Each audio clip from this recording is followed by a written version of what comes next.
Hi, my name is Veronica. Our headlines today have carried charges against a nonprofit organization, including breach of fiduciary duty. But what is a fiduciary duty, and what does that mean to you and I?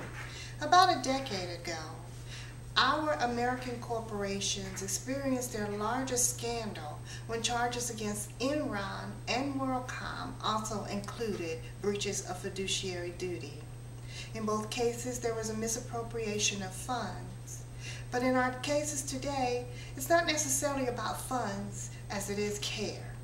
A fiduciary, defined, is one who owes to another the highest duty of care, good faith, trust, confidence, and candor based on their relationship. An organization's responsibility for fiduciary care is a legal duty to act in the best interest of another. So for you or I, as lay employees, not necessarily on a board or as CEOs, do we carry that same responsibility? In fact, we do.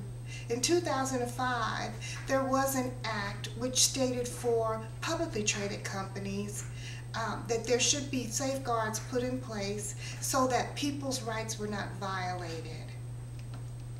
There was a whistleblower enactment that was also birthed out of this act, and it dictates to publicly traded companies that they must have a whistleblower program for their companies. But for nonprofit organizations, there is no such mandate. In 2005, the panel on the nonprofit sector met to review standards for nonprofit organizations and governances. They also recommended that nonprofit organizations willfully adopt whistleblower programs.